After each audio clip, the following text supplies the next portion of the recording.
بسم الله الرحمن الرحيم. الحمد لله رب العالمين والصلاة والسلام على سيد المرسلين وعلى آله وصحبه أجمعين ومن اتبعهم بإحسان إلى يوم الدين أما بعد. اللہ کا فضل و احسان ہے، اللہ کی نعمت ہے، اور اللہ کو شکر کرنا بہت پسند ہے. لہذا اللہ کے ذکر اور اللہ کے شکر سے ہمیشہ اپنی زبان کو تر رکھنا چاہیے. یہ صرف تقریر اور ترغیب کے لیے نہیں، بلکہ ہم عملاً بھی شکر گزار رہیں. اسی بنیاد پر اللہ کا بہت شکر اور اللہ کا فضل و احسان ہے کہ اللہ رب العالمین نے ہمیں اس بندی کے زمانے میں بھی اپنے دین سے جڑنے اور اپنی دین کی باتیں سننے اور سنانے کے ماحول کا موقع عطا فرمایا، اور اس ماحول سے خود کو جوڑنے کی اللہ نے توفیق بھی دی. اللہ ہمیشہ ہمیں اپنے دین سے جوڑ کے رکھے، چونکہ دین نام ہی اسی کا ہے کہ وَلَا تَمُوتُنَّ إِلَّا وَأَنْتُمْ مُسْلِمُونَ. مرتے دم تک اس کو باقی رکھنے، اس کے احکام پر عمل کرنے، اس کے تقاضوں کو پورا کرنے اور اس کو نشر کرنے، اس کی تبلیغ، اس کی دعوت، اس کی تذکیر، ان تمام اس کے سے متعلق ایمان اور دین کے سے متعلق جتنے پہلو اور گوشے ہیں ان سے اپنے آپ کو جوڑے رکھنا ہے اور اس سے مربوط رکھنا ہے، یہاں تک کہ اسی میں انسان کی زندگی تمام ہو جائے. یہ ہے وَلَا تَمُوتُنَّ إِلَّا وَأَنْتُمْ مُسْلِمُونَ کا مفہوم. لہذا اسی سلسلے کی یہ بھی ایک کڑی ہے. اللہ قبول فرمائے اور اللہ اس میں اخلاص دے. کسی بھی قسم کی ریا اور نمود اور شہرت کے دائیے یا اس کے حلقے سے شائبے سے بھی اللہ ہماری حفاظت فرمائے، کیونکہ نفس اور شیطان کی طرف سے اس قسم کے خیالات کا پیدا ہونا اور نیت میں فساد کا پیدا ہو جانا یہ عام ہے اور بالکل ممکن ہے. کوئی بندہ اپنے آپ کو اس سلسلے میں اپنی پارسائی کا دعویٰ نہیں کر سکتا ہے. لہذا اسی سلسلے میں اور اس دین کے تعلق سے ہم لوگوں کا جو یہ نشست ہے، جو سیرت والی نشست ہے، جس میں اللہ کے رسول صلی اللہ تعالی علیہ وسلم کی سیرت پر جو گفتگو ہو رہی ہے، تو ہم لوگ جنگ بدر تک پہنچ چکے ہیں، بلکہ جنگ کے خاتمے تک پہنچ چکے ہیں. لہذا جنگ کے خاتمے کی سب سے آخری بات سمجھ لیں آپ، وہ یہ تھی کہ جب اللہ کے رسول صلی اللہ تعالی علیہ وسلم نے ساتھیوں میں سے صحابہ سے کہا کہ کون ہے جو میرے لیے ابو جہل کی خبر لے کر آئے. لہذا حضرت عبداللہ ابن مسعود رضی اللہ تعالیٰ عنہ نے فرمایا کہ میں اس کی خبر لے کر آتا ہوں، دیکھتا ہوں وہ کہاں ہے. وَلَمَّا انْتَهَتِ الْمَعْرِكَةُ قَالَ رسول اللہ صلی اللہ علیہ وسلم مَنْ يَنْظُرُ مَا صَنَعَ أَبُو جَهْلٍ. کون ہے جو یہ جا کر پتہ لگا کے آئے کہ ابو جہل کا انجام کیا ہوا. فَتَفَرَّقَ النَّاسُ فِي طَلَبِهِ. تو لوگ اس تلاش میں اور اس کو دیکھنے کے لیے کہ کہاں ہیں، مختلف صحابہ مختلف جنگ کے مختلف گوشوں میں بکھر گئے. تو حضرت عبداللہ ابن مسعود رضی اللہ تعالیٰ عنہ جس طرف نکلے تھے دیکھا کہ ابو جہل یہاں پڑا ہوا ہے، وَبِهِ رَمَقْ، اور آخر رمق، اور اس کی کچھ آخری سانسیں چلی تھیں. فَوَضَعَ رِجْلَهُ عَلَى عُنُقِهِ. حضرت عبداللہ ابن مسعود رضی اللہ تعالیٰ عنہ نے اپنا پیر اس کی گردن پہ رکھا. وَأَخَذَ لِحْيَتَهُ لِيَحْتَزَّ رَأْسَهُ، اور اس کی داڑھی کو پکڑ کے تھوڑا سا سر کو حرکت دینے کی کوشش کی. اور پھر جب چہرہ سامنے کی طرف آیا تو حضرت عبداللہ ابن مسعود رضی اللہ تعالیٰ عنہ فرمایا هَلْ أَخْزَاكَ اللَّهُ يَا عَدُوَّ اللَّهِ. حضرت عبداللہ ابن مسعود رضی اللہ تعالیٰ عنہ نے اس سے پوچھا کہ اے اللہ کے دشمن، آج اللہ نے تجھے رسوا کر دیا. قال وَبِمَاذَا أَخْزَانِي. کہتے ہیں اللہ نے مجھے کیا رسوا کیا. أَعْمَدَ مِن رَجُلٍ قَتَلْتُمُوهُ. کیا تم نے کسی انسان سے بڑھ کے کوئی نئی چیز تو نہیں مار لی. اور ایک دوسری روایت میں وَهَلْ فَوْقَ رَجُلٍ قَتَلْتُمُوهُ. تم نے ایک انسان ہی مارا ہے، کوئی بہت بڑی چیز تو نہیں کر لی تم نے. یعنی اس وقت بھی اس کی اکڑ اور اس کے استکبار کا عالم یہ ہے کہ چند آخری سانس بچے ہیں، اس کے بعد بھی وہ بات اپنے غرور اور گھمنڈ کی کر رہا ہے. تو حضرت عبداللہ ابن مسعود رضی اللہ تعالیٰ عنہ نے جب اس کے گلے پر گردن پہ پیر رکھا تھا تو، اور ظاہر سی بات ہے وہ آخری مرحلہ تھا اور اس آخری وار چلنا تھا اس پر، تو اس حالت میں بھی کہتا ہے فَلَوْ غَيْرَ أَكَّارٍ قَتَلَنِي. کاش کہ کوئی دوسرا آدمی مجھے مارتا، یہ چرواہا اور یہ دوسروں کی مزدوری پہ زندہ رہنے والا اس معمولی آدمی کے ذریعے میں قتل کیا جا رہا ہوں. اس حالت میں بھی پوچھ رہا ہے اخبرنی لمن الدائرۃ اليوم، اچھا ذرا بتاؤ کہ آج جیتا کون؟ قال للہ ولرسولہ، حضرت عبداللہ ابن مسعود رضی اللہ عنہ فرمایا کہ آج فتح اللہ اور اللہ کے رسول کی ہوئی. پھر حضرت عبداللہ ابن مسعود سے جب حضرت عبداللہ ابن مسعود نے گردن پہ اس کے گردن پہ پیر رکھا ہوا تھا تو اس حالت میں کہہ رہا ہے لقد ارتقیت مرتقا صعبا، تم نے جو یہ پیر رکھا ہے نا، یہ بہت غلط جگہ پہ قدم رکھا ہے تم نے، اے بکریوں کے چرانے والے. لہذا جب یہ دونوں کی گفتگو ختم ہوئی، یعنی اس وقت کی گفتگو کو لوگوں نے، علماء مفسرین نے اور سیرت نگاروں نے باضابطہ ذکر کیا ہے تاکہ ایک بندے کا کردار کھل کر سامنے آئے اور پتہ چلے کہ اس بندے کی آخری سانس تک، دم آخری تک اس کا مزاج اور اس کے طبیعت کی رعونت کس طرح تھی. لہذا اس گفتگو کے مکمل ہونے کے بعد حضرت عبداللہ ابن مسعود رضی اللہ تعالیٰ عنہ نے اس کا کام تمام کیا اور اس کا سر وہاں سے اٹھا کے آپ صلی اللہ علیہ وسلم جس سائبان میں آپ قیادت فرما رہے تھے وہاں قریب لا کے، وہاں سر لانے کے بعد آپ صلی اللہ علیہ وسلم کی خدمت میں جا کے عرض کیا هذا رأس عدو اللہ ابی جہل، یا رسول اللہ، اللہ کے دشمن ابو جہل کا سر میں آپ کی خدمت میں لے کر آیا ہوں. تو آپ صلی اللہ علیہ وسلم نے فرمایا اللہ الذی لا الہ الا ہوا، بے شک اللہ کی ذات وہی معبود ہے، اس کے علاوہ کوئی معبود نہیں. یہ کلمہ آپ نے 3 مرتبہ فرمایا، اللہ الذی لا الہ الا ہوا. ہر مرحلے میں، ہر مقام پر اللہ ہی کو یاد کرنا چاہیے، یہی اللہ اپنے بندے سے چاہتا ہے. لہٰذا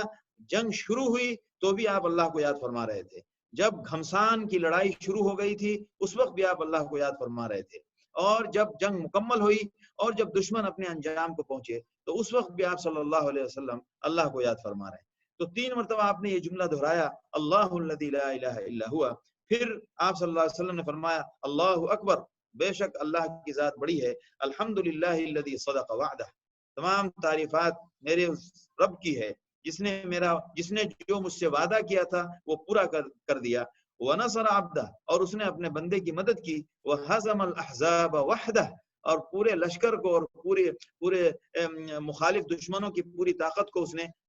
تنہا شکست دی. وَهَزَمَ الْأَحْزَابَ وَحْدَهُ. پھر آپ صلی اللہ علیہ وسلم نے یہ جملے ادا کرنے کے بعد اللہ کے حضور اور اللہ کی شان میں کلمات شکر ادا کرنے کے بعد آپ نے فرمایا کہ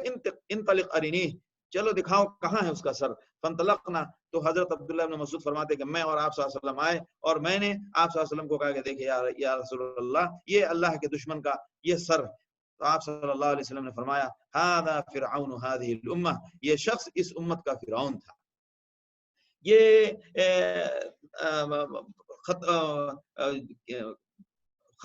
جنگ کے خاتمے کی یہ تصویر تھی. اب یہ جنگ مکمل ہو گئی اور دشمنوں کو صحابہ کرام نے بہت دور تک جا کے ان کا پیچھا کیا تھا اور بہت دور تک ان کو دوڑایا تھا. لہٰذا اس طرح سے جو دشمن تھے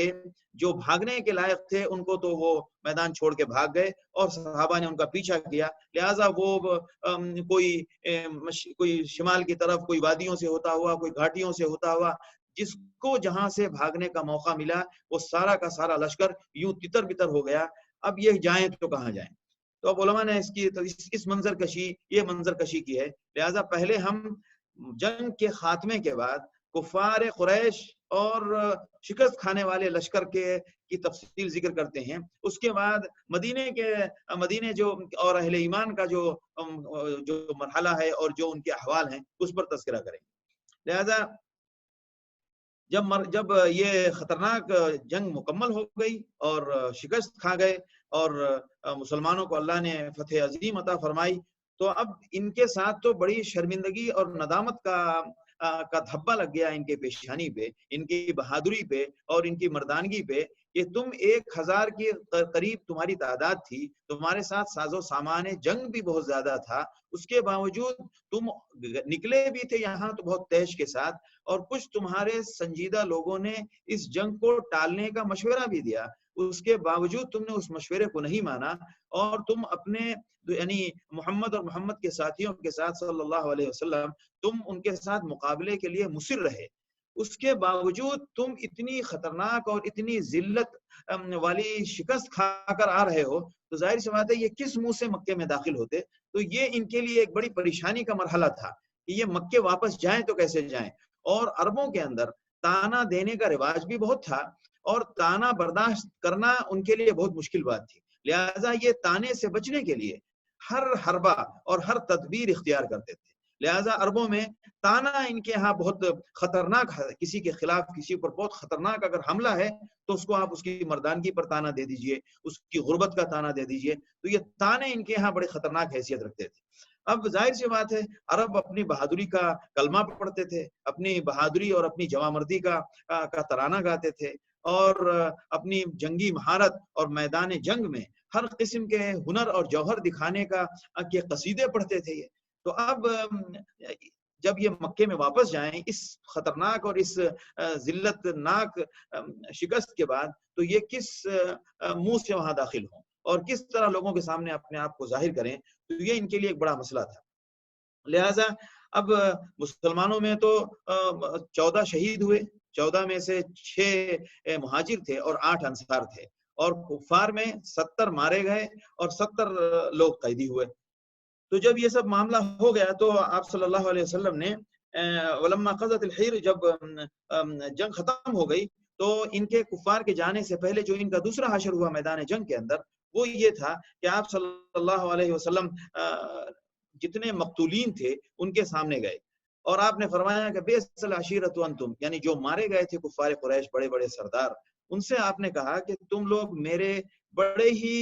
بدنصیب پڑوسی تھے اور میرے خاندان کے بڑے بدنصیب لوگ تھے، کیونکہ عشیرہ اس میں بہت سارے آپ کے قریش کے مختلف شاخوں سے آپ کا شجرہ بھی ملتا تھا، اور بہرحال قریش تو خاندان آپ کا قریش ہی تھا۔ تو آپ نے فرمایا کہ تم ایک نبی کے ساتھ تمہارا برتاؤ بہت خراب تھا، اور اس معاملے میں تم بڑے بدنصیب ثابت ہوئے۔ کذبتمونی وصدقنی الناس، تم نے مجھے جھٹلایا اور لوگوں نے میری تصدیق کی۔ وخذلتمونی ونصرنی الناس، اور مجھے تم نے اپنے شہر سے باہر نکال دیا، مجھے بے سہارا کر دیا اور لوگوں نے میری مدد کی۔ وَأَخْرَجْتُمُونِي، اور تم نے مجھے اپنے شہر سے نکال دیا۔ وَآوَانِ النَّاسِ، اور لوگوں نے مجھے اپنے یہاں ٹھکانہ دیا۔ ثم امر بہم، پھر آپ صلی اللہ علیہ وسلم نے تمام مقتولین کو حکم دیا جو مارے گئے تھے کہ ان سب کو اس کنویں میں ڈال دیا جائے۔ لہٰذا کچھ مختلف کنویں تھے، مختلف لاشوں کو ان کنووں میں ڈال دیا گیا، اور ان کو اس پہ مٹی ڈال دی گئی، اور وہ اسی میں ان کا انجام ہوا۔ تو حضرت ابو طلحہ فرماتے ہیں کہ اللہ کے رسول صلی اللہ علیہ وسلم نے بدر کے دن 24 سرداروں کے بارے میں حکم دیا، تو وہ ایک خبیث یعنی ایک بدبودار کنویں میں ان کو ڈال دیا گیا۔ اور جب بھی آپ صلی اللہ علیہ وسلم نے اس کے بعد جب رخصت ہونے لگے، اور آپ کا معمول یہ تھا کہ وَكَانَ إِذَا ظَهَرَ عَلَىٰ قَوْمٍ، جب بھی کسی جنگ میں آپ فتح یاب ہوتے تو اقام بالعرصۃ 3 لیال، آپ صلی اللہ علیہ وسلم اس مقام پہ 3 دن وہیں رہتے تھے جہاں فتح ہوئی ہے، اسی میدان میں جہاں پر آپ نے قیام کیا ہوا تھا، اپنی اس قیام کی جگہ پر 3 دن رہتے تھے۔ 3 دن کے بعد سے وہاں آپ رخصت ہوتے تھے۔ لہذا فلما كان ببدر اليوم الثالث، تو تیسرا دن ان سارے لوگوں کو آپ نے جو لاشوں تھے ان سب کو کنووں میں ڈالنے کے لیے، کسی کو بدبودار، خاص طور سے جو بڑے بڑے سردار تھے ان کو بدبودار کنویں میں ڈالا گیا، اور مختلف کنویں اور مختلف گڑھے تھے اس میں ان کو ڈال دیا گیا۔ لہٰذا جب تیسرا دن ہوا تو تیسرا دن ہونے کے بعد آپ صلی اللہ علیہ وسلم نے صحابہ سے کہا کہ اب چلو یہاں سے نکلتے ہیں۔ تو آپ صلی اللہ علیہ وسلم کے صحابہ آپ صلی اللہ علیہ وسلم اٹھے، اور آپ صلی اللہ علیہ وسلم ان لوگوں کو جہاں کنویں میں ڈالا گیا تھا، آپ صلی اللہ علیہ وسلم ادھر آپ نے اپنا اس طرف رخ فرمایا۔ تو صحابہ بھی آپ کے پیچھے پیچھے ہو گئے، یہاں تک کہ جب اس جو بدبودار کنواں تھا اس کی منڈیر کے قریب پہنچے، پھر آپ وہاں پہنچنے کے بعد آپ نے ایک ایک کا نام لیا، یا عتبہ ابن ربیعہ، یا شیبہ ابن ربیعہ، یا فلان یا فلان یا فلان، سب کا نام لے کے آپ نے فرمایا کہ یسرکم انکم اطعتم اللہ ورسولہ، کیا تم اس بات پہ خوش نہیں ہوتے کہ تم اللہ اور اللہ کے رسول کی فرما برداری کر لیتے اور مان لیتے؟ لہٰذا دیکھو فإنا قد وجدنا ما وعدنا اللہ ربنا حقا، ہم نے ہماری جماعت نے اللہ اور اللہ کے رسول کی فرما برداری کی، لہٰذا ہم سے جو ہمارے رب نے وعدہ کیا تھا وہ تو ہمیں مل گیا۔ فَهَلْ وَجَدْتُم مَّا وَعَدَ رَبُّكُمْ حَقًّا، تو جو تمہارے رب نے تم سے وعدہ کیا تھا کہ میں مشرکین کو اور جو اللہ کے اور اللہ کے رسول کے اور اللہ کے دین کے دشمن ہیں ان کو ان کے کیفر کردار تک اور ان کے انجام تک پہنچاؤں گا، اور ان کے ایک نہ ایک وقت آئے گا کہ ان کی گرفت کا مرحلہ آئے گا۔ تو حضرت جب یہ آپ صلی اللہ علیہ وسلم اس طرح خطاب فرما رہے تھے تو فقار عمر، تو حضرت عمر رضی اللہ تعالیٰ عنہ نے کہا کہ یا رسول اللہ ما تکلم من اجساد اللہ ارواح لها، اے اللہ کے رسول آپ ایسے لاش سے اور ایسے جسے سے آپ کیا گفتگو فرما رہے ہیں، ان کے اندر تو روح ہے نہیں. تو آپ صلی اللہ علیہ وسلم نے فرمایا والذی نفس محمد بیدی، اس ذات کی قسم جس کے قبضے میں محمد کی جان ہے، جتنا تم سن رہے ہو اتنا ہی یہ بھی سن رہے ہیں. میری باتوں کو تم اور وہ دونوں برابر برابر سن رہے ہیں. ایسا نہیں ہے کہ وہ کم سن رہے ہیں اور تم زیادہ سن رہے ہو، دونوں برابر سن رہے ہیں. لہذا اسی موقع پر کہ اور بہت ساری روایتیں ہیں، تو یہ انجام ہوا اور آپ صلی اللہ علیہ وسلم 3 دن تک وہاں قیام آپ نے کیا تھا. لیکن اس کے بعد ادھر جو دوسرے جو کفار جب یہاں سے نکلے تو کفار نکلنے کے بعد تبعثروا فی الودیان والشعاب واتجہوا فی صوب مکہ مذعورین، مکے میں کوئی بھی بندہ ایک ساتھ نہیں داخل ہوا، الگ الگ راستے سے داخل ہوا. کوئی رات کو داخل ہو رہا ہے، کوئی گلی سے داخل ہو رہا ہے، کوئی سیدھے گھر میں چلا گیا ہے، کوئی کسی کے سامنے ظاہر نہیں ہو رہا ہے. تو کہتے ہیں کہ سب سے پہلے جس کے ذریعے خبر ملی تھی قریش مکہ کو کہ قریش شکست کھا گئے اور بڑے بڑے سردار مارے گئے، سب سے پہلے یہ خبر مکے میں کیسے پہنچی؟ تو کہتے ہیں سب سے پہلے جس بندے کے ذریعے خبر پہنچی وہ حیثمان ابن عبداللہ الخزائی تھا. یہ ایک بندہ تھا. تو یہ جب مکے میں داخل ہوا ہے تو لوگوں نے سمجھا کہ یہ فتح کی خبر دے گا اور اب آج مکے میں فنکشن منایا جائے گا فتح کا اور وغیرہ وغیرہ. تو لوگوں نے پوچھا ماں ورا، کیا خبر لائے ہو بھائی، تم لوگ وہاں میدان جنگ سے واپس آ رہے ہو تو کیا خبر ہے، خبر دو. اور بے چینی ہوتی تھی چونکہ اس زمانے میں یہی زبانی خبریں ہوتی تھی لوگوں کے پاس. تو اس شخص نے کہا قتل عتبہ ابن ربیعہ، عتبہ ابن ربیعہ مارا گیا، شیبہ ابن ربیعہ مارا گیا، ابو الحکم ابن ہشام یعنی ابو جہل مارا گیا، ابیہ ابن خلف مارا گیا، اور بہت سارے سرداروں کا نام لے کے سب کا نام لیا، مارا گیا. فلما اخذ يعد اشراف قریش، تو جب یہ قریش کے سرداروں کا نام گنانا شروع کیا اور یہ سب بڑے بڑے دگج قسم کے لیڈر اور بڑے بڑے زعماء قریش جو مسلمانوں کو تکلیف دینے میں یعنی اپنی پوری طاقت اور پورا زور صرف کر دیتے تھے، اور ان کے سامنے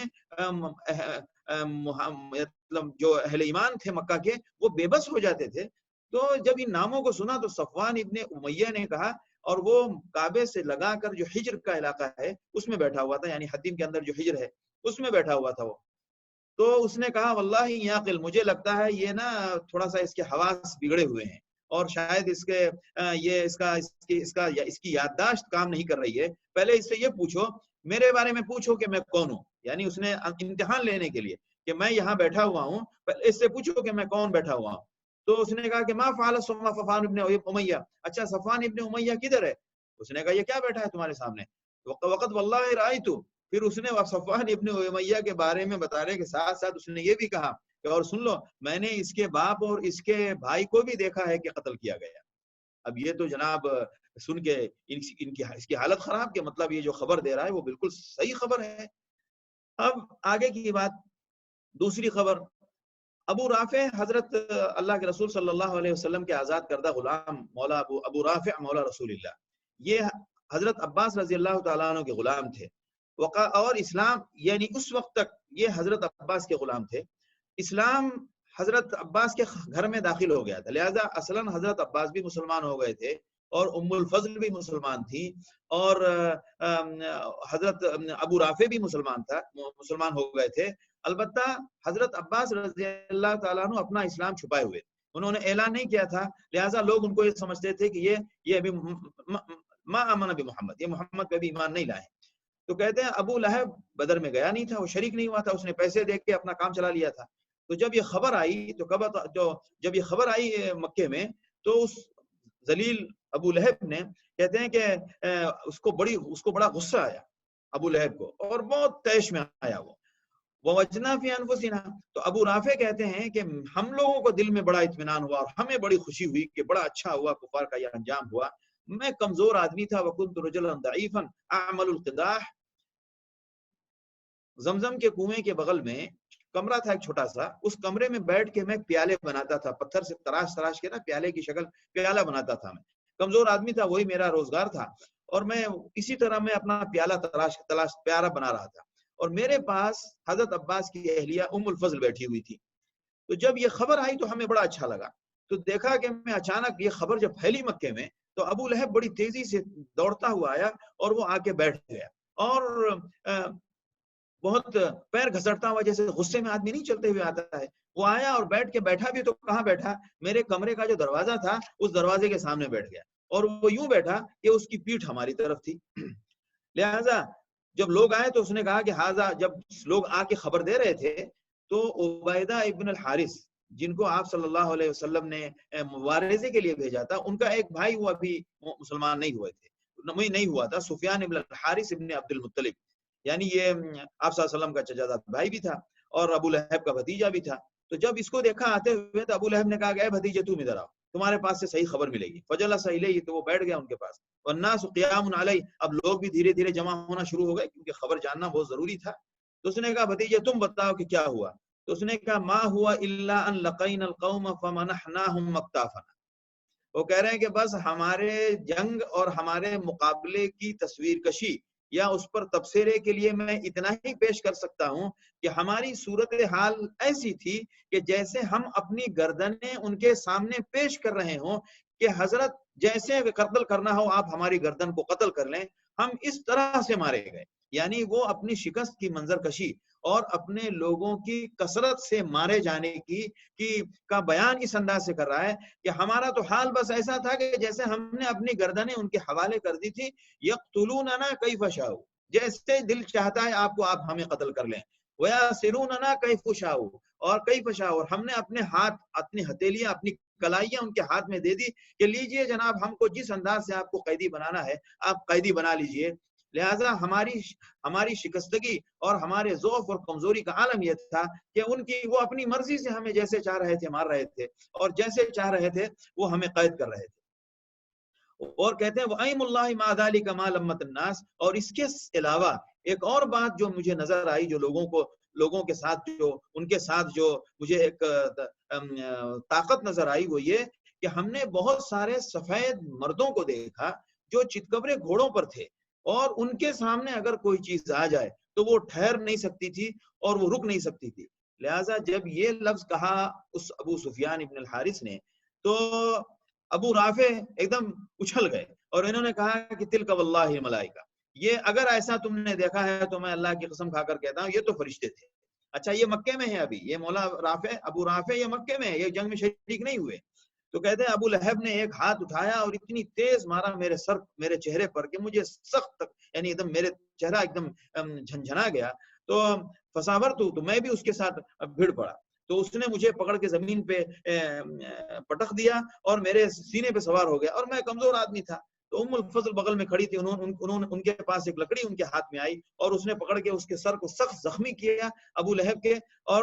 جب زخمی کیا تو ابو لہب جواب میں کہتا ہے کہ اگر اس کا شوہر موجود نہیں ہے ورنہ میں اس سے بدلہ لیتا، اور وہ ذلیل ہو کر واپس گیا۔ پھر روایتوں میں ذکر ہے کہ ابو لہب اس کے بعد 3-7 دن تک بھی زندہ نہیں رہ سکا۔ اس کے بعد اس کو ایک زخم ہو گیا، جس زخم کے بارے میں علماء عرب کہتے ہیں اور تاریخ سیرت نگار کہتے ہیں کہ وہ زخم پردے کے مقام پر ہوتا تھا، اور وہ زخم اتنا خطرناک ہوتا تھا کہ نہ کوئی اس کا علاج کرتا تھا، اور اس کو اس زخم سے بڑی نحوست محسوس کرتے تھے عرب، لہٰذا وہ کسی کو ذکر بھی نہیں کرتے تھے، اور کہتے ہیں کہ طاعون کی طرح اس کا معاملہ تھا کہ کوئی اس کا علاج کرے یا جہاں پر یہ ایسا زخمی بندہ موجود ہو تو دوسرے کو بھی یہ زخم لگ جاتا تھا، لہٰذا لوگ اس سے بہت دور رہتے تھے۔ تو کہتے ہیں کہ 7 دن کے بعد مر گیا، اس حالت میں کہ 3 یا 4 دن تک اس کے زخم کے تکلیف کو برداشت نہ کر سکا، اس کے بعد وہ مر گیا۔ مرنے کے بعد 3 دن تک اس کی لاش کو اس کے گھر والے، اس کے خاندان والے دفن نہیں کر رہے تھے، اور اس کی لاش سے بدبو آنے لگی۔ تو کہتے ہیں کہ اس کو لکڑیوں سے، ایک گڑھا کھود کے لکڑیوں سے اس کو قبر میں اتارا، اور دور سے پتھر پھینک کے اس کی قبر کو ڈھکا گیا۔ لہٰذا اس طرح یہ دشمن اسلام اور اللہ کے رسول صلی اللہ علیہ وسلم کا دشمن ذلیل ہوا۔ لہٰذا یہ تو صورتحال تھی، یہ مکے میں جب یہ لوگ داخل ہوئے ہیں، اور مکے میں جو لوگ اس پریشانی کے ساتھ اور اس ندامت کے ساتھ اس جنگ کا ان کو سامنا کرنا پڑا، اور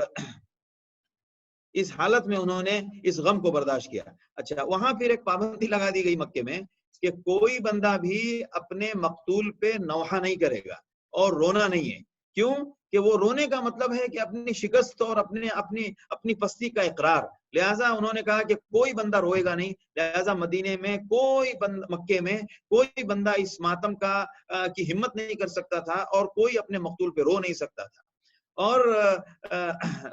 اتفاق سے ایک دن ایک بوڑھی عورت رات کو کچھ اسی طرح مرثیے کے کچھ اشعار پڑھ رہی تھی. تو ایک اسود ابن المطلب جس کے 3 بیٹے جنگ بدر میں مارے گئے، تو یہ بے چین تھا کہ اپنے غم کو کیسا ہلکا کرے. اور عرب جو ہے تعزیت کے اشعار اور اس طرح کے نوحہ کے کلام پڑھ کے اپنا غم ہلکا کرتے تھے. تو یہ بندہ جب اس نے سنا کہ ایک عورت کچھ اس طرح کے الفاظ اور اس طرح کا کوئی مرثیے کی شکل میں کچھ اشعار پڑھ رہی ہے، تو اس نے فوراً اپنے غلام کو کہا کہ جلدی سے جا کے دیکھ کے آؤ کہ کیا نوحہ کی اجازت مل گئی ہے کیا. یعنی نوحہ کے اوپر جو لاک ڈاؤن چل رہا تھا وہ آج کی زبان میں وہ لاک ڈاؤن ختم ہو گیا کیا، نوحہ کی پابندی ختم ہو گئی کیا. لہٰذا جب یہ گیا تو واپس آنے کے بعد اس نے کہا کہ ارے بھائی اس کی اونٹنی غائب ہو گئی ہے، وہ اپنی اونٹنی پہ رو رہی ہے. تو اس اونٹنی کے رونے کے بہانے کو بنا کر اس نے اپنے بیٹوں پر آخر کچھ اشعار پڑھ ہی دیے. اس نے کہا کہ ایک عورت اپنی اونٹنی پہ مرثیہ پڑھ سکتی ہے اور ایک وہ بندہ جس کے 3 بیٹے مارے گئے ہوں وہ اپنے بندے پہ مرثیہ نہیں پڑھ سکتا. اس کے 10-12 اشعار ہیں، مفسرین نے اکثر کتابوں میں لکھے ہیں. لہٰذا یہ تو ان کی رسوائی اور ان کے ساتھ ان کے یہ حالات وہاں پیش ہوئے. اور مکے میں اللہ نے اس فتح کا جو خوشی مدینے میں تھی اتنا ہی بڑا غم مکے میں تھا. شکست میدان جنگ کی شکست کے علاوہ دوسری شکست کی صورتحال شہر مکہ میں بھی پیدا ہوئی جو جس سے اللہ نے ان کو رسوا کیا. اب اہل ایمان آپ صلی اللہ علیہ وسلم نے 3 دن کے بعد وہاں سے حکم دیا اور صحابہ سے حکم دیا کہ اب آپ لوگ یہاں سے نکلیں. اس سے پہلے ایک قضیہ پیش آ گیا کہ 3 دن کے اندر یہ ایک مسئلہ کھڑا ہو گیا کہ وہ جو مال غنیمت جو اکٹھا ہوا تھا، تو بعض حضرات ایک جماعت وہ تھی حضرت سعد ابن معاذ کے ساتھ جو آپ صلی اللہ علیہ وسلم کے صاحبان کے قریب تھے اور کہ آپ صلی اللہ علیہ وسلم تک کوئی دشمن پہنچ نہ سکے. اور باقی لوگ میدان جنگ میں لڑ رہے تھے. جب شکست کا مرحلہ شروع ہوا اور جب یہ لوگ بھاگنا شروع ہوئے تو ایک جماعت وہ تھی، اور یہ ضروری ہوتا ہے، یہ ہر میدان کا جنگ کا ایک ضروری حصہ ہوتا ہے کہ جب دشمن کا لشکر جب شکست کھا جائے تو اس کو بہت دور تک اس کا پیچھا کرتے ہیں تاکہ وہ دوبارہ پلٹ کر حملہ کرنے کا ارادہ نہ کرے اور وہ اب شکست مان کر وہ اب اپنا راستہ پکڑے. لہٰذا بہت سارے صحابہ اس کام میں لگ گئے تھے. اب میدان میں کچھ صحابہ جو بچے تھے، جو باقی صحابہ بچے تھے، وہ کچھ تو قیدی بنانے لگے، چونکہ جس کا جانور مارا گیا، جس کا سواری ماری گئی، وہ تو بھاگ نہیں سکتا، تو کہاں بھاگے گا. تو جو فتح یاب ہوتے ہیں وہ پھر باقی لوگوں کو قیدی بناتے ہیں. تو کچھ لوگ قیدی پکڑ رہے تھے اور باقی صحابہ جو مقتولین تھے ان کا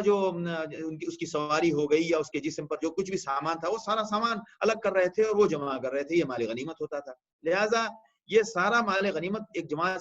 ساتھی جمع کر رہے تھے. اب یہ سارا مال غنیمت جب جمع ہوا تو اب یہ 3 دن کے اندر کی ہی بات ہے جو آپ صلی اللہ علیہ وسلم یہیں ابھی مقیم تھے. تو یہ ایک نزاع ہو گیا صحابہ میں کہ بعض وہ لوگ جنہوں نے مال غنیمت اکٹھا کیا تھا انہوں نے کہا بھائی یہ مال غنیمت ہم نے جمع کیا اس لیے اس میں ہمارا حق ہے. قیدیوں نے کہا کہ قیدی ہم نے پکڑے لہٰذا قیدی ہمارا حق ہے. اور جو دشمنوں کو بھگانے گئے تھے انہیں کہا بھائی اس میں تو ہمارا حق ہونا چاہیے کیونکہ ہم نے تو دشمن کو دور تک بھگایا تاکہ وہ پلٹ نہ سکے. اصل شکست کو انجام تک اور اس کے تکمیل تک پہنچانے کا کارنامہ تو ہم نے انجام دیا ہے، لہٰذا ہمارا حق ہونا چاہیے. بعض صحابہ جو آپ صلی اللہ علیہ وسلم کے صاحبان کے ساتھ جڑے ہوئے تھے انہوں نے کہا کہ ہم تو اصل کام کر رہے تھے، قیادت کی حفاظت کر رہے تھے، ورنہ ہم بھی میدان جنگ میں ہوتے اور ہم بھی مال غنیمت اٹھاتے تو ہمارا حق ہونا چاہیے. لہٰذا یہ نزاع چل رہا تھا. اس نزاع کا فیصلہ اور اس کا حکم اللہ کی طرف سے سورہ انفال کی شکل میں نازل ہوا جو اللہ نے فرمایا کہ وَاعْلَمُوا أَنَّمَا غَنِمْتُم مِّن شَيْءٍ فَأَنَّ لِلَّهِ خُمُسَهُ وَلِلرَّسُولِ وَلِذِي الْقُرْبَى وَالْيَتَامَى وَالْمَسَاكِينِ. لہٰذا اس مال غنیمت کا 20% آپ صلی اللہ علیہ وسلم نے اس مقصد کے لیے رکھا جو قرآن نے بتایا، باقی 80 کو آپ صلی اللہ علیہ وسلم نے صحابہ میں برابر تقسیم کیا. اور اس کے بعد آپ صلی اللہ علیہ وسلم 3 دن کے بعد جب یہاں سے کوچ فرما رہے ہیں تو آپ نے 2 ساتھیوں کو حکم دیا کہ تم جاؤ اور مدینے میں جا کر اس فتح کی خوشخبری پہنچا کے آؤ. اور یہ ہوتا تھا کہ ایسے ان کو تیز سواری دی جاتی تھی اور بہت ساری پابندیاں ان پر نہیں ہوتی تھی. یہ اکیلے ان کو بھیجا جاتا تھا، لہٰذا یہ تیز رفتاری سے بیچ میں قیام نہیں کرتے تھے، کہیں 10 منٹ قیام کیا پھر نکل لیے، عورتیں ہوتی نہیں تھی، سامان ہوتا نہیں تھا ان کے ساتھ، کچھ ضرورت کا سامان ضروری ہوتا تھا جو رکھتے تھے یہ اور نکلتے جاتے تھے، لہٰذا 2 خوشخبری دینے والے کو اس کو بشیر کہتے ہیں، تو آپ نے 2 بشیرین الی اہل المدینہ، مدینے والوں کے پاس بھیجا تاکہ ان کو جلدی خبر مل جائے کہ مسلمانوں کو اللہ نے فتح دی اور اللہ نے سرخرو فرمایا، آپ صلی اللہ علیہ وسلم کو اللہ نے سرخرو فرمایا۔ تو عبداللہ ابن رواحہ کو بھیجا عالیہ یعنی جو مدینے کا اوپری حصہ تھا، اور زید ابن حارثہ کو بھیجا جو مدینے کا نشیبی علاقہ تھا۔ تو یہود اور منافقین، اب دیکھیں میڈیا، یہ ہے میڈیا، ابھی آپ کے یہاں عید نہیں آئی ہے اور عید کی شاپنگ کے تعلق سے ہمیں کیا واویلا مچانا ہے، وہ میٹیریل اور وہ میٹر ریڈی کر کے رکھا ہوا ہے، لہذا یہ کام دنیا میں ہمیشہ باطل طاقتیں کرتی ہیں۔ جب بھی ہمیں پچھلی جو ہماری تاریخ ہے اس سے ہمیں نصیحت حاصل کرنا چاہیے، دل چھوٹا نہیں کرنا چاہیے، اس طرح کے کام کرنے والے ہمیشہ اپنے زمانے میں ایسا ہی کام کرتے، ان سے یہی امید ہے وہ یہی کریں گے، اور ہمارے ذمہ جو ہمارے کرنے کا کام ہے وہ ہمیں کرنا چاہیے، ہمیں لوگوں کی اس طرح کی حرکتوں سے اپنا دل چھوٹا نہیں کرنا چاہیے۔ لہذا یہود اور منافقین، چونکہ یہ جنگ کے لیے تو یہ قافلہ نکلا نہیں تھا، یہ تو ایک حکمت کے تحت اس تجارتی قافلے کا تعاقب کر رہا تھا، لیکن یہ بات بڑھتے بڑھتے جنگ کی طرف مڑ گئی، لہٰذا یہود اور منافقین تو موقع کا فائدہ اٹھاتے ہیں کہ اب اس میں کیا مرچ مسالہ ہمیں لگانا ہے، لہٰذا جیسے ہر چیز کا چائے کا مسالہ الگ ہے، آپ کے چکن کا مسالہ الگ ہوتا ہے، آپ کے بریانی کا مسالہ الگ ہوتا ہے، تو اسی طرح یہ جو شرپسند لوگ ہوتے ہیں معاشرے کے، یہ ہر زمانے کے لیے الگ الگ مسالہ ڈھونڈتے ہیں، اللہ حفاظت فرمائے۔ لہٰذا انہوں نے منافقین اور یہود نے دیکھا کہ اب کیا مسالہ ہے، تو ابھی کا سب سے اچھا مسالہ ہے کہ ان کے لیے شکست کی افواہ اڑا دو، تو کہتے ہیں کہ مدینے میں انہوں نے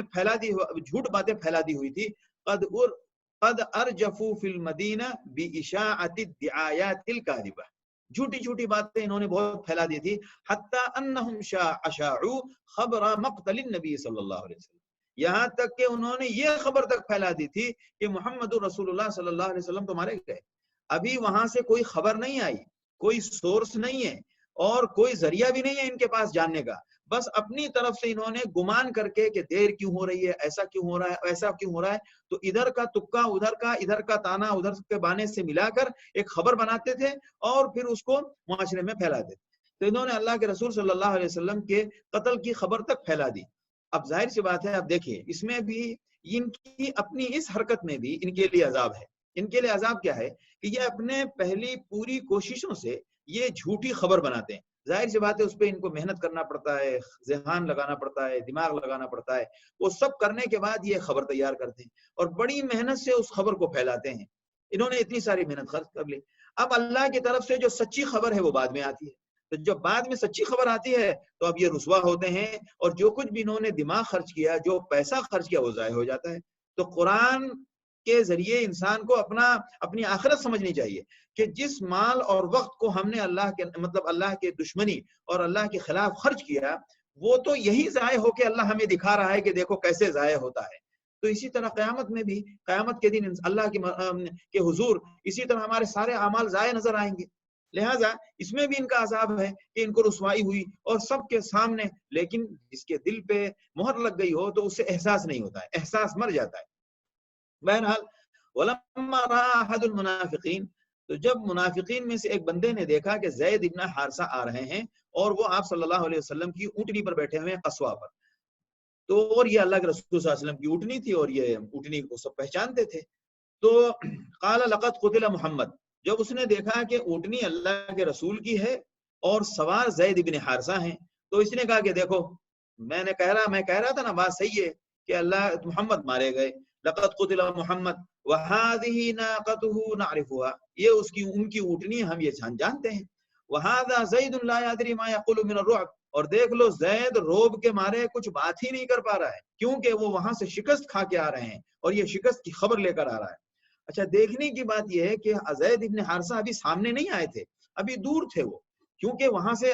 یہ سمجھ رہا تھا یہ کہ دور سے ہی زید ابن حارثہ جیسے کہ باطل مزاج کے لوگ اچھلنا کودنا شروع کر دیتے ہیں تو دور سے ہی زید ابن حارثہ اچھلنے لگیں گے. وہ اچھل نہیں رہے ہیں، اس کا مطلب یہ ہے کہ یہ لوگ شکست کھا گئے. لہذا وہ کہنے لگا کہ دیکھو اونٹنی محمد صلی اللہ علیہ وسلم کی ہے اور سوار اس پہ زید ابن حارثہ ہے اور اس سے کچھ آواز نہیں نکل رہی ہے، مطلب ہم نے جو کہا تھا وہ بات صحیح ہے.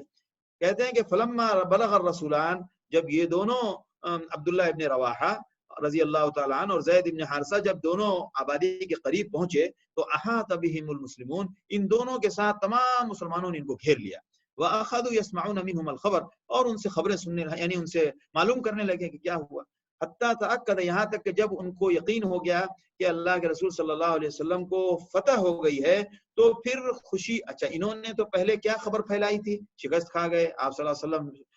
قتل کر دیے گئے، تو اس وقت اس خبر کا اثر تھا ان پر. لہذا جب انہوں نے ان دونوں بشیروں سے یہ پوری بات سنی تب جا کے پورے طور پر جب اطمینان ہو گیا کہ واقعی محمد رسول اللہ صلی اللہ علیہ وسلم اور آپ صلی اللہ علیہ وسلم کے ساتھ تمام صحابہ فتح یاب ہوئے اور ان کے 70 لوگ مارے گئے اور 70 لوگ قیدی ہو کے کل مدینے میں تمہیں نظر آ جائیں گے، تو تکبیر و تحلیل کی صدا گونجنے لگی اور تمام مسلمانوں کا سر خوشی سے اونچا ہو گیا. اور اب ظاہر سی بات ہے یہ دونوں تو پہلے پہنچ گئے تھے، اللہ کے رسول صلی اللہ علیہ وسلم پورے قافلے کے ساتھ آ رہے تھے. ظاہر سی بات ہے ساز و سامان ہے اور پورا مجمع ہے، لوگوں کی حاجتیں ہوتی تھیں تو اس میں ایک ترتیب ہوتی تھی کہ اتنی دیر کے بعد رکنا ہے، پھر نماز کا معاملہ، یہ ساری باتیں تھیں. تو ان تمام انتظام کے ساتھ چلنے میں جب اجتماعی طور پر ہو تو وہ قافلہ دیر سے پہنچتا ہے. لہذا جب یہ قال اسامہ بن زید، تو جب یہ خبر کہتے ہیں کہ جب یہ خبر لے کر ہمارے پاس آئے تھے تو ہم لوگ اللہ کے رسول صلی اللہ علیہ وسلم کی صاحبزادی حضرت رقیہ بنت رسول اللہ صلی اللہ علیہ وسلم کے دفن سے فارغ ہی ہوئے تھے. حضرت عثمان رضی اللہ تعالیٰ عنہ کو آپ صلی اللہ علیہ وسلم نے کہا تھا کہ آپ رہ جائیں کیونکہ حضرت رقیہ کی طبیعت خراب تھی، اور ان سے کہا تھا کہ تم مت جاؤ چونکہ جنگ کا تو معاملہ ایسے بھی نہیں ہے، لہٰذا تم مت جاؤ، تم رہ جاؤ. تو حضرت رقیہ اور حضرت اسامہ ابن زید ان دونوں کو ان کی عادت اور ان کی تیمارداری کے لیے روک دیا گیا. اور اتفاق سے ادھر جس دن آپ صلی اللہ علیہ وسلم جس دن یہ لوگ یہاں پہنچے ہیں، یہ تو خبر دینے والے بشیر، خوشخبری دینے والے، اسی دن ان کا انتقال ہوا تھا اور وہ دفن کر کے فارغ ہوئے تھے. لہذا جب آپ صلی اللہ علیہ وسلم، اب وہ خبر تو وہاں پہنچ گئی تو اقام رسول 3 دن کے بعد جب آپ صلی اللہ علیہ وسلم اپنے قافلے کے ساتھ مدینے پہنچے ہیں، اور مدینے پہنچنے کے بعد یہ خبریں جب پہنچی تھیں آپ صلی اللہ علیہ وسلم کے پاس تو تمام سرداران جو بڑے بڑے مسلمانوں کے جو بڑی شخصیتیں تھیں وہ سب اس تیاری میں لگ گئے کہ اب آپ صلی اللہ علیہ وسلم کل مدینے تشریف لائیں گے تو ہم لوگ خوشخبری دینے کے لیے آپ صلی اللہ علیہ وسلم کے لیے کہ سامنے حاضر ہوں گے. لہٰذا یہ لوگ پوری تیاری کے ساتھ تھے اور یہ ادھر تیاری کر رہے تھے. ادھر آپ صلی اللہ علیہ وسلم جب سفر میں تھے تو سفر میں نکلنے کے بعد آپ کے ساتھ 70 قیدی ساتھ میں تھے. 70 قیدیوں کو بھی لے کر آنا تھا اور پھر وہ سامان کے اوپر آپ نے ایک کو ذمہ دار بنا دیا تھا تو وہ سامان بھی سب لے کر آ رہے تھے. تو جب مقام صفرا پر پہنچے تو آپ صلی اللہ علیہ وسلم نے نضر ابن حارث کو قتل کرنے کا حکم دیا، یعنی 70 قیدیوں میں سے اس بندے کو قتل کرنے کا حکم دیا. نضر ابن حارث ہم آپ سب جانتے ہیں کہ مکے میں آپ صلی اللہ علیہ وسلم کو جو جسمانی طور پر شدید ترین تکلیفیں جن لوگوں نے پہنچائی ہیں ان میں سے 2 لوگ بہت آگے تھے. اس میں سے ایک نضر ابن حارث اور دوسرا عقبہ ابن ابی معیط. یہ 2 لوگ خطرناک قسم کی جسمانی طور پر آپ صلی اللہ علیہ وسلم کو تکلیف پہنچانے والے، اور ان دونوں کی حیثیت وار کرمنل کے لیول کے لوگ تھے. یہ وار کرمنلز تھے، یعنی جنگی مجرمین، کہ انہوں نے بدر کے اندر جنگ پیدا ہونے اور جنگ کا ماحول بنانے اور جنگ کی فضا ہموار کرنے میں سب سے زیادہ جن لوگوں کا ہاتھ تھا اس میں سے یہ لوگ بھی تھے. کچھ تو مارے گئے اور یہ لوگ زندہ تھے. تو نضر ابن حارث کو آپ صلی اللہ علیہ وسلم نے کہا کہ اس کو قتل کر دیا جائے. اس کے بعد تھوڑی دور اور آگے چلنے کے بعد آپ نے عقبہ ابن ابی معیط کو بھی قتل کروا دیا. آج کے جنگی قانون کے ضابطے کے مطابق، جبکہ آج کے جنگی قانون کے ضابطے کے مطابق دنیا کے کسی بھی جنگ کے قانون کا موازنہ نہیں کیا جا سکتا، کیونکہ کوئی اصول اور کوئی ضابطہ نہیں ہے. اگر دنیا کے کسی بھی قوم اور کسی بھی لشکر اور کسی بھی جنگی طاقت کو جنگی اصول و ضابطہ سیکھنا ہے تو وہ آپ محمد الرسول اللہ صلی اللہ علیہ وسلم سے سیکھے، بجائے یہ کہ اس پر اعتراض کرے، بجائے یہ کہ وہاں کچھ خامیاں نکالے، بلکہ اپنے نظام کو سدھارنے کے لیے اسے آپ صلی اللہ علیہ وسلم کے اصول جنگ کا مطالعہ کرنا چاہیے اور پڑھنا چاہیے، اور جو کچھ بھی ہوا ہے اس پر اعتراض بعد میں کریں، پہلے اس کا جواز اور اس کی حقانیت اور اس کا برحق ہونے کے دلائل کو پہلے معلوم کرے، اور یقیناً وہ جب اس معاملے میں کوشش کرے گا تو اس کو معلوم پڑے گا کہ جو کچھ ہوا وہ برحق تھا۔ لہذا ان دونوں کو قتل کیا گیا اور ان دو راستے میں یہ دونوں مارے گئے، اور اس کے بعد دوران سفر کا یہ ایک واقعہ تھا۔ اس کے بعد آپ صلی اللہ علیہ وسلم جب وہاں پہنچے ہیں تو تمام صحابہ کرام پورے جو مدینے میں رہ گئے تھے تو پوری جماعت کے ساتھ آپ صلی اللہ علیہ وسلم کے استقبال میں باہر نکلے، یعنی آپ صلی اللہ علیہ وسلم کی آمد کی خبر تھی کہ آپ صلی اللہ علیہ وسلم کل پہنچ جائیں گے، تو تمام صحابہ اسی وقت کے مطابق تمام صحابہ انتظار میں تھے، اور سب آپ صلی اللہ علیہ وسلم کے پاس پہنچے، اور پہنچنے کے بعد آپ صلی اللہ علیہ وسلم کو خوشخبریاں دے رہے ہیں اور آپ صلی اللہ علیہ وسلم کو مبارکباد دے رہے ہیں۔ تو اسی میں سے ایک صحابی تھے سلمہ ابن سلامہ، وہ کہتے ہیں کہہ رہے کیا خوشخبری دیتے ہو ہم لوگ کو، یعنی یہ بھی اپنے خوشی میں ہی کہہ رہے تھے کہ واللہ ان لقینا الا عجائز صلعا کالبدن، یعنی ارے یہ تو ایسا جیسے کہ وہ اونٹنی جو وزن زیادہ ہو جائے اور بیٹھ جائے اور اس کو ذبح کرنا بہت آسان ہوتا ہے، یا وہ عورتیں جو یعنی ان اونٹنیوں کی طرح بوڑھی عورتیں ہیں، سمجھو بوڑھی عورتوں سے ہم لڑکے آ رہے ہیں، یعنی ہم نے جو مقابلہ کیا ہے وہ تو ایسا تھا کہ ان کا تو کچھ چل ہی نہیں رہا تھا، یعنی ان کے دلوں میں روب پڑ گیا تھا، فرشتے سامنے تھے، پھر مسلمانوں کا جوش و جذبہ تھا، تو یعنی ہم تو ایسا ہے جیسے کہ ہم نے تو بس جیسے چاہا ویسے ان کو قتل کر کے آ گئے۔ تو آپ صلی اللہ علیہ وسلم نے فرمایا، آپ صلی اللہ علیہ وسلم مسکرائے، فتبسم رسول اللہ، اور آپ نے فرمایا ابن اخی اولئک الملأ، اے میرے بھتیجے تم کو معلوم ہے وہ ایک جماعت تھی، ایک بڑا لشکر تھا جس سے تم ٹکرا کے آئے ہو، یہ تو اللہ کی مدد تھی کہ تمہیں یہ محسوس نہیں ہوا، اذ یغشیکم النعاس، یہ تو اللہ کی مدد تھی کہ تمہیں میدان جنگ میں تمہیں اونگ آ رہی ہے، یعنی یہ اللہ کا انعام تھا، ورنہ وہ تو ایک بڑی جماعت تھی اور انہوں نے اپنا پورا زور دکھایا اور انہوں نے اپنی ساری طاقت جھونک دی، لیکن اللہ کی مدد کے سامنے کوئی طاقت کامیاب نہیں ہو سکتی۔ لہذا یہ معاملہ اہل ایمان یعنی آپ صلی اللہ علیہ وسلم کے وہاں پہنچنے کا تھا، اور خوشخبری کا، اور وہاں کے مکے کا ماحول اور مدینے کا ماحول یہ ہم نے سنا۔ اس واقعے کے ساتھ اب جب بات ختم ہو گئی ہے جنگ کی پوری، تو اس واقعے کا ایک آخری واقعہ ہم لوگ سنتے ہیں، پھر اس کے بعد جو قیدیوں کا معاملہ ہے وہ انشاءاللہ ہم لوگ بعد میں سنیں گے کہ قیدیوں کے ساتھ کیا فیصلہ ہوا، لیکن اس سے جڑی ہوئی یہ خبر کہ حضرت آپ صلی اللہ علیہ وسلم، بلکہ قیدی کی بات بھی ہم لوگ سنی لیتے ہیں کہ جب سب مدینے پہنچے ہیں تو قیدیوں کے ساتھ کیا ہو، تو بعض صحابہ نے کہا کہ ان قیدیوں کو فدیہ لے کر چھوڑ دیا جائے، ان میں سے خاص طور سے حضرت ابوبکر صدیق رضی اللہ تعالیٰ عنہ کا مشورہ یہی تھا۔ حضرت عمر سے آپ صلی اللہ علیہ وسلم نے فرمایا کہ اے عمر ماذا ترى، تمہارا کیا مشورہ ہے؟ تو حضرت عمر رضی اللہ تعالیٰ نے فرمایا کہ یا رسول اللہ میرا فلاں رشتہ دار ہے اس کو میرے حوالے کیجئے، عقیل ابن ابی طالب کو حضرت علی کے حوالے کیجئے، حضرت حمزہ کے حوالے فلاں کو کیجئے، تمام کے رشتہ داروں کا نام دیا اور کہا کہ ان کو حوالے کیجئے اور ان سے کہیے کہ یہ سب اپنے رشتہ دار کو خود قتل کریں۔ لہذا آپ صلی اللہ علیہ وسلم اور حضرت ابوبکر صدیق کے مشورے میں بات یہ تھی کہ قیدی کے ساتھ اگر آپ فدیہ لے لیتے ہیں تو اس سے وہ ہمارے رشتہ دار ہیں سب۔ ایک بات تو یہ کہ قیدی کے فدیے میں جو چیزیں آئیں گی وہ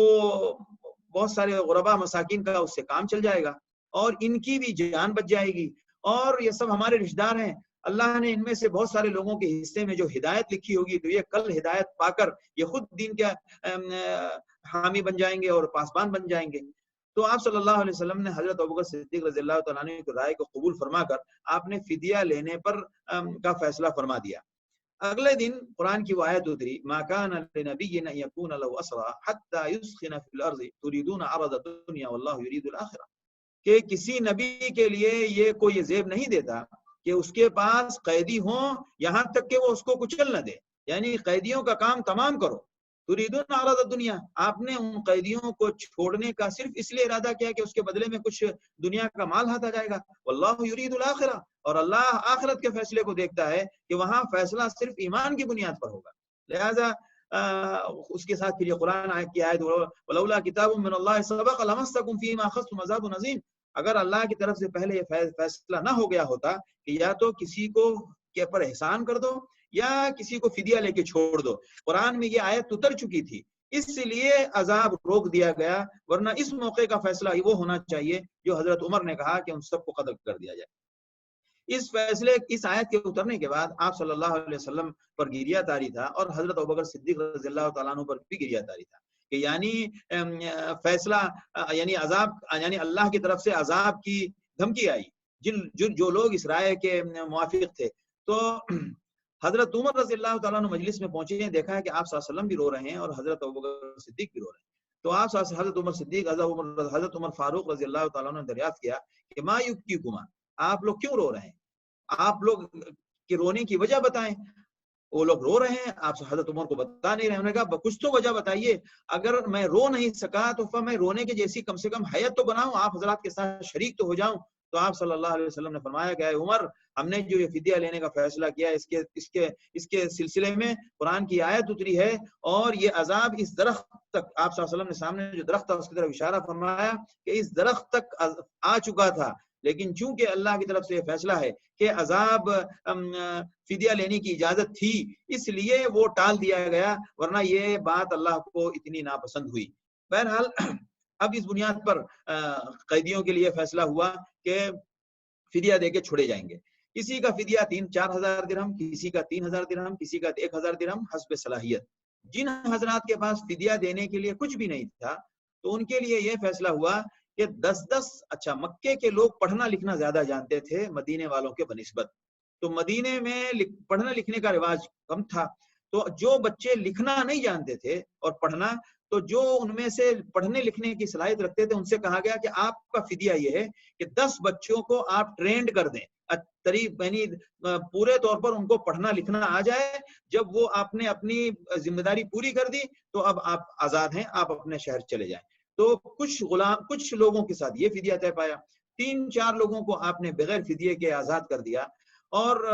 آپ نے فدیہ جو قیدی تھے ان کے ساتھ یہ حکم دیا کہ جو قیدی ہیں ان کے ساتھ اچھا برتاؤ کرنا، ان کے ساتھ کوئی ناروا سلوک نہیں کرنا۔ اس حکم کی بنیاد پر صحابہ کا عالم یہ ہو گیا کہ بعض صحابہ خود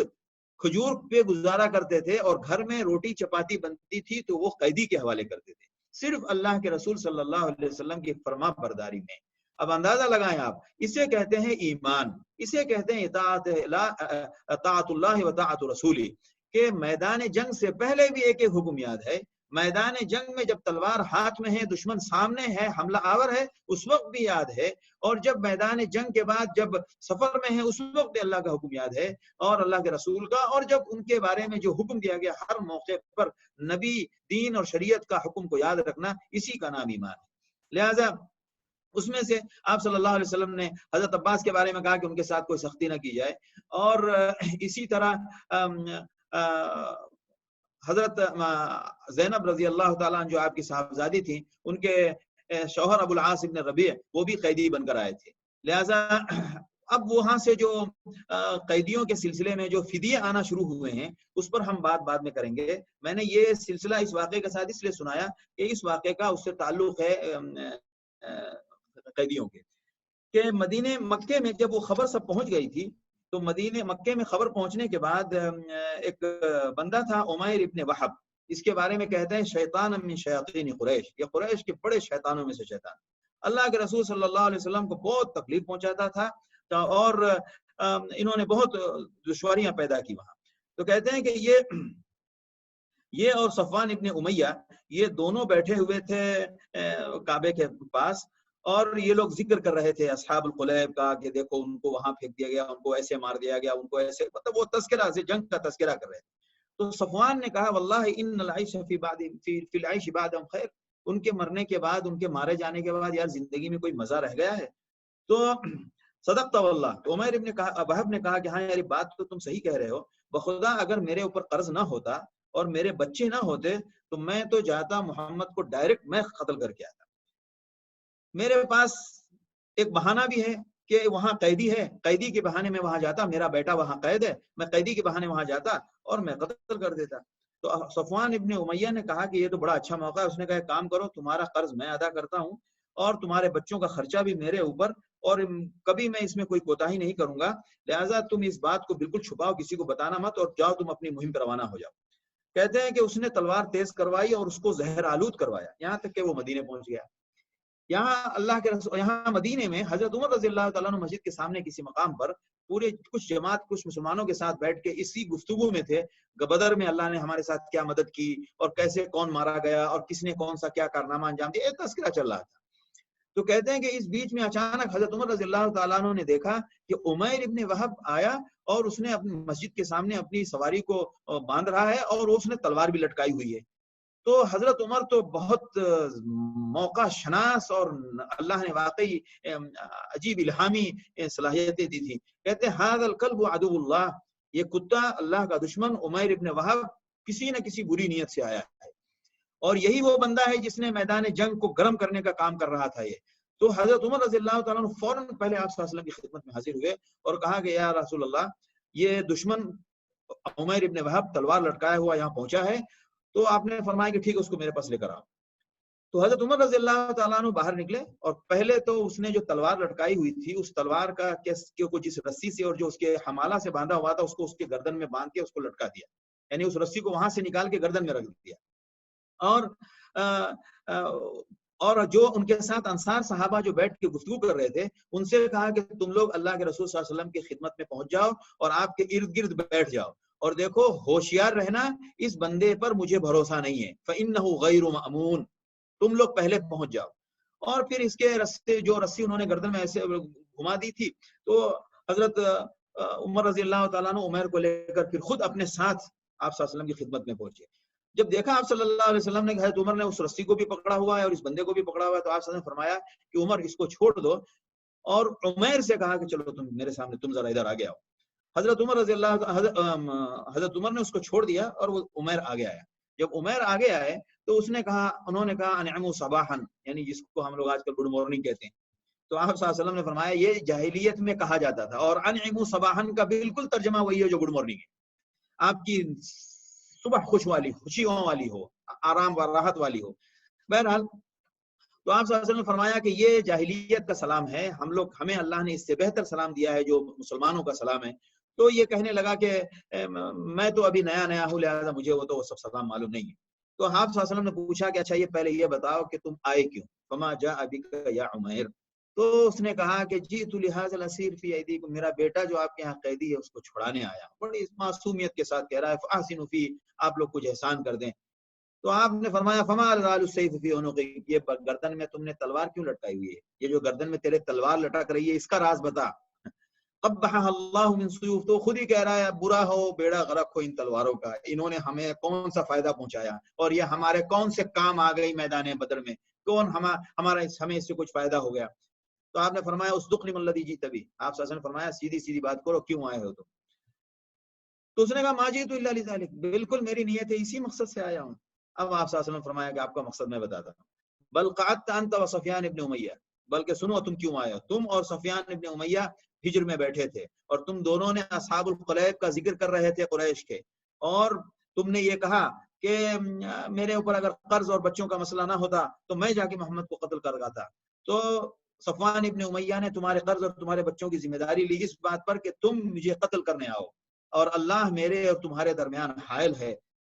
عمیر کہتے ہیں اشہد انک رسول اللہ، میں گواہی دیتا ہوں کہ آپ اللہ کے رسول ہیں۔ قد کننا یا رسول اللہ نکذبک، اے اللہ کے رسول یقیناً ہم آپ کو جھٹلاتے تھے، جو کچھ بھی آپ کے بعد آسمان سے خبر آتی تھی اور جو وحی آتی تھی ہم جھٹلاتے تھے۔ وہذا امر،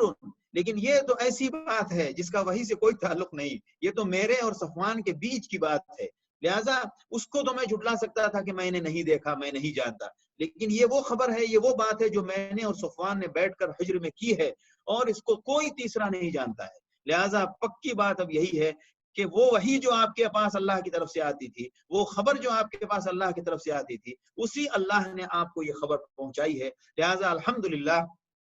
اسلام میں داخل ہو گئے، اور شہادت الحق انہوں نے یعنی کلمہ شہادت پڑھا، تو اللہ کے رسول صلی اللہ علیہ وسلم نے فرمایا فقہوا اخاکم فی دینہ،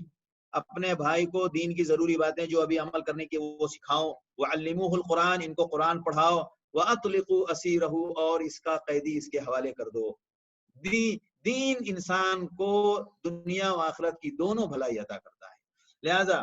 اب اس کے بعد یہ بندہ جب اس نے اللہ کے رسول سے اجازت مانگی کہ یا رسول اللہ میں اسلام کے خلاف کام کرتا تھا مکے میں، اسلام کو مٹانے اور اس نور کو بجھانے کی کوشش کرتا تھا اور میں بہت لوگوں کو تکلیف دیتا تھا، اب آپ مجھے اجازت دیجئے کہ میں اس کی تلافی کروں اور اس کا کفارہ ادا کروں۔ کفارہ کس شکل میں ادا کروں؟ کہ اب میں جا رہا ہوں مکے میں لوگوں کو اسلام کی دعوت دوں گا، اور اگر نہیں قبول کریں گے تو پھر میں ان سے وہی بدلہ لوں گا جو میں نے اہل ایمان کے ساتھ پہلے کیا ہے۔ اللہ کے رسول صلی اللہ علیہ وسلم نے ان کو اجازت دے دی، لہٰذا وہ مکے چلے گئے۔ صفوان کہتے ہیں کہ جب صفوان مکے سے نکلا ہے تو